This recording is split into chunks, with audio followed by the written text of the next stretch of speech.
ये वो तुम जैसे मुझे कैसे वैसे तुम्हें मिलता है क्योंकि वो ही कैसे There's no feeling more intense than starting over.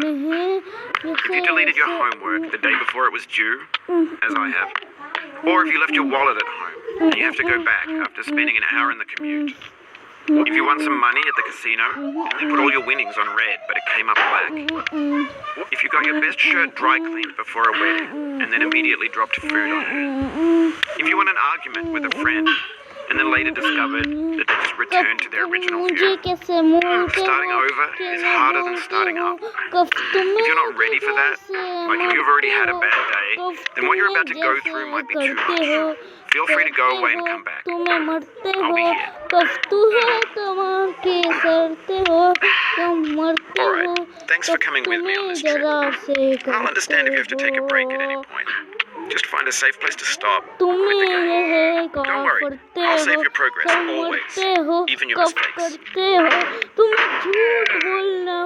This game is a homage to a free game that came out in 2002 titled Sexy Hiking. The author of that game was Jazuo, a mysterious Czech designer who was known at the time as the father of B games. B games are rough assemblages of found objects. Designers slap them together very quickly and freely, and they're often too rough and unfriendly to gain much of a following. They're built more for the joy of building than as polished products. In a certain way, Sexy Hiking is the perfect embodiment of a B game. It's built almost entirely out of found and recycled parts, and it's one of the most unusual and unfriendly games of its time. In it, your task is simply to drag yourself up a mountain with a hammer. And that act of climbing, in the digital world or in real life, has certain essential properties that give the game its flavor. No amount of forward progress is guaranteed. Some cliffs are too sheer or too slippery. And the player is constantly, unremittingly in danger of falling and losing everything.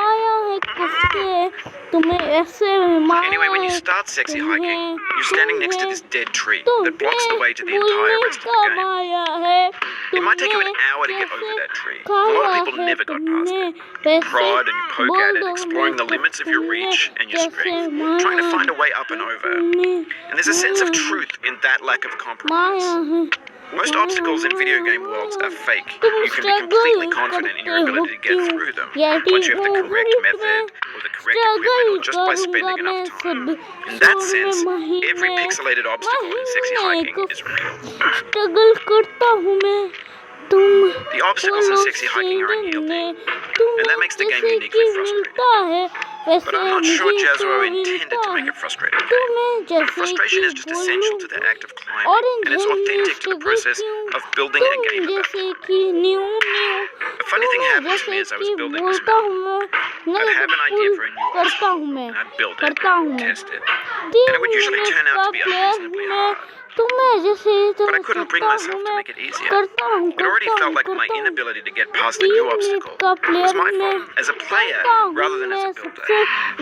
Imaginary mountains build themselves from our efforts to climb them, and it's our repeated attempts to reach the summit that turns those mountains into something real.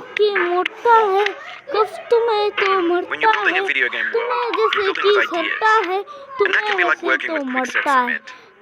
You mold your ideas into a certain shape that can be played with, and in the process of playing with them, they begin to harden and set until they're immutable, like rock. And at that point, you can't change the world, not without breaking it into pieces and starting fresh with new ideas. For years now, people have been predicting that games would soon be made out of prefabricated objects, bought in a store and assembled into a world. And for the most part, that hasn't happened. Because the objects in the stores are trash. I don't mean they look bad or that they're badly made, although a lot of them are. I mean they're trash in the way that food becomes trash as soon as you put it in the sink. Things are made to be consumed and used in a certain context. And once the moment is gone, they transform into garbage. In the context of technology, those moments pass by in seconds. Over time, we've poured more and more refuse into this vast digital landfill that we call the internet. It now vastly outnumbers and outweighs the things that are fresh and untainted and unused. बोलता When everything नहीं around us is cultural trash, trash becomes the new medium, the lingua franca of the digital age. You could build culture out of trash, but only trash culture. B games, B movies, B music, B philosophy. Oh, maybe this is what digital culture is. A monstrous mountain of trash, the ash heap of creativity's fountain. A landfill with everything we ever thought of in it. Grand, infinite, and unsorted. There's 3D models at breakfast, Gen X's fanfic novels, Scan magazines, green screen Shia LaBeouf, banned snuff scenes on LiveLeak. Facebook's got lifelike bots with unbranded adverts and candid shots of Kanye and Taylor Swift mashups, car crash epic failed GIFs, Russian dashcam vids, discussions of McRibs, discarded, forgotten, unrecycled, muddled, rotten, untitled. Everything's fresh for about 6 seconds, until some newer thing beckons, and we hit refresh. And there's years of persevering, disappearing, and